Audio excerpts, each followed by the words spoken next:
Did you see that? Beijing woke up to those banners today. They were hung up on an overpass, right in the heart of China's capital city. What does it say?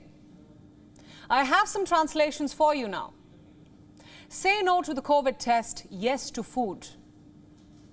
No to lockdown, yes to freedom. No to lies, yes to dignity. No to a cultural revolution, yes to reform. No to a great leader, yes to vote. There's more. Don't be a slave, be a citizen. Yes, all those things were written on one of those banners. But the message on the second banner was much more grave.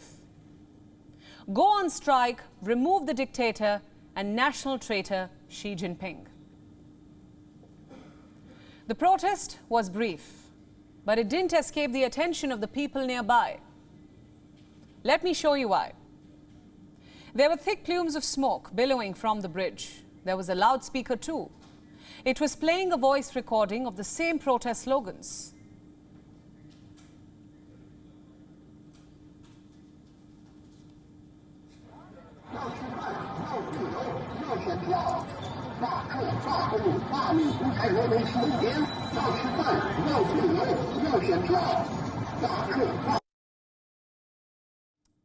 Those were some incredible pictures. This was a rare protest against Chinese President in Beijing.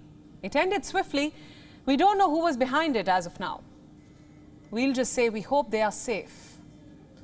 Because within a few days, Xi Jinping will secure a third term in power. And the Chinese state has zero tolerance for something like this right now.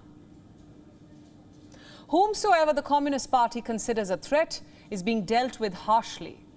A major and sweeping crackdown is underway, and this is our cover story tonight on Gravitas.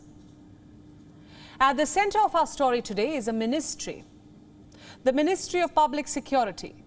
What is its purpose? Public security, according to the website of the Chinese government. Basically, this ministry oversees the vast internal security apparatus of the Chinese state. And we all know how important internal security is for the Communist Party. It is one of the main tools that the party uses to maintain its grip on power. Since June, the Ministry of Public Security has been conducting an operation, a 100-day operation. Reports say more than 1.4 million people have been arrested across the country so far. On what charges? We don't know that yet. Chinese authorities are calling them criminals. Are they really criminals? We don't know that either. However, what we can say for sure is this. The Chinese security apparatus has gone into an overdrive. And it is proclaiming loyalty to the party. Consider now what this top official of the Ministry of Public Security said recently. I quote, "We have always considered the general requirements of loyalty to the party, serving the people, impartial law enforcement, and strict discipline." Loyalty to the party and strict discipline, these two rules apply not just to the officers of the Chinese security establishment, but to the citizens too. And that brings me back to Beijing. The 20th Communist Party Congress begins this weekend. It happens once in every 5 years. Xi Jinping wants to use this opportunity to consolidate power. A term extension for him now seems simply like a formality. Tough measures are being put in place in Beijing. I have some stories for you now. Extra security personnel have been hired across Beijing. 42 guards will keep an eye on key people. Who are these key people?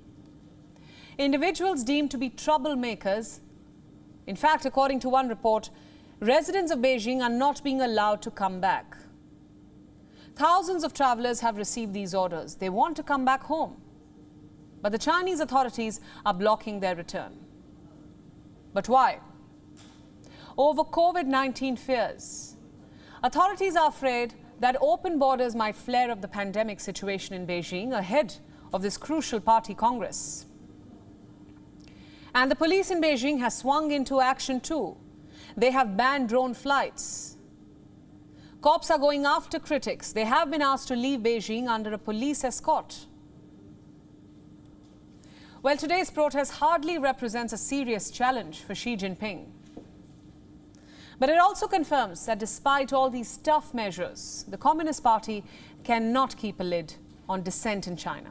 WION World is now available in your country. Download the app now and get all the news updates on the move.